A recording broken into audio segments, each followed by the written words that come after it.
Good day and welcome back to another Dbz Dokkan video. In this video we're going to be taking a look at stage 4 of the Super Dragon Ball Heroes Red Zone, and we're going to see just how difficult it is to take on Lagss.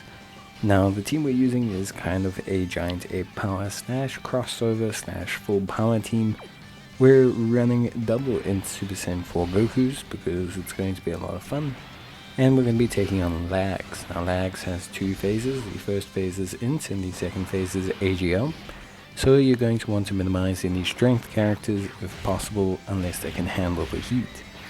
Now, not gonna lie, this team build was pretty OP. Probably, definitely, 100% should have knocked it down a little bit.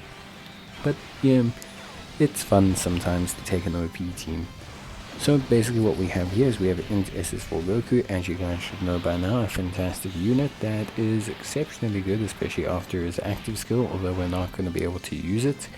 His active skill essentially allows him to transform into one of the best units in the game, who can do huge damage whilst also being incredibly tanky. That being said, even in his base form he is relatively tanky, and he does a really good job as well, as long as he can get hit before he needs to tank and he can be in the first slot. Alongside him we're going to be running two units. On one rotation we're going to be running a mixed bag of units, but we're mainly going to be running the AGL Super Saiyan 4 Goku, who's going to be floating around. A really good unit who massively raises his defense on his 18 key and his 12 key, making him the much better and more reliable defensive unit out of him and Vegeta. Then on the other rotation we have a couple other units that we're going to be using. The physical 7th year anniversary LRs are going to be running on this rotation.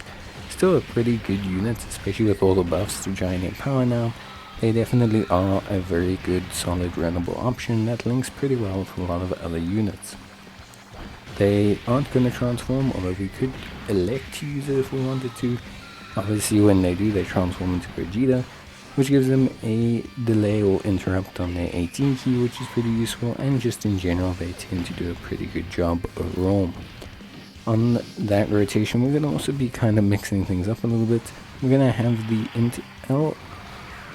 Int Limit Breaker Super Full Power Saiyan 4 Goku. He's going to be floating around, and so is his counterpart, the physical Limit Breaker Super Full Power Saiyan 4 Vegeta. We're going to be running those two. They're pretty good. Obviously, if there is a Goku on rotation, Vegeta provides a buff to the rest of the rotation, which is really good. Obviously, he needs a couple, super attacks, and Goku needs to be hit a couple times to really be super duper top notch. But both of them are still really good units, and especially with the new AGL Vegito that's come out, I think they're gonna see a little bit of a renaissance, especially if you manage to have dupes in them.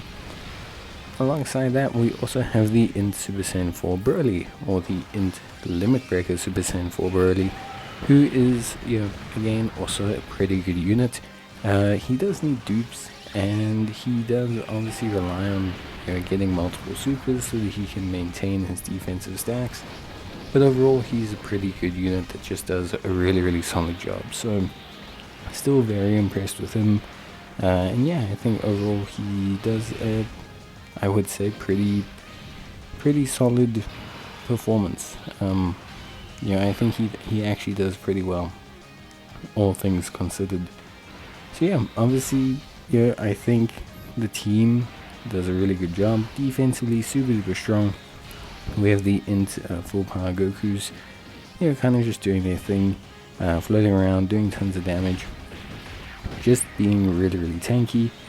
Setting them up to be in the first slot. And then we also have the 7th year LRs who are doing some good follow-up damage. You can see here, Goku tanking really well after super, of course. It is important to note that Lagss does seal, which is a little bit of a issue. She obviously can give you a couple problems with her sealing capabilities if you are obviously, looking to have units that gain a lot of defense on super. It's a mechanic that can cause you some issues, not necessarily the most problems, but it does tend to give you a little bit of pain, all things considered. With that being said though, nothing too wild. I think for me at the end of the day, the run was pretty smooth. didn't really have any issues, and yeah, I think ultimately everything ran pretty well. It was a lot of fun to use this team, although like I said, it was probably a bit too powerful for this. The Super Dragon Ball heroes, you know, generally speaking, aren't the craziest difficulty in terms of red zone. They're more like they're probably the easiest red zone, depending, like, you know, obviously via age and stuff like that, but I think overall they're just more fun-ish. Well, fun, they're definitely fun. I enjoy these stages, but fun, relatively difficult stages. I wouldn't say they are overtly, intensely difficult.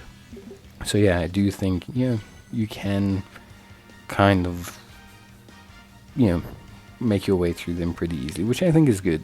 It's good to have some red zone that are more accessible. They are only up temporarily, which is probably a large reason as to why they're not super duper difficult.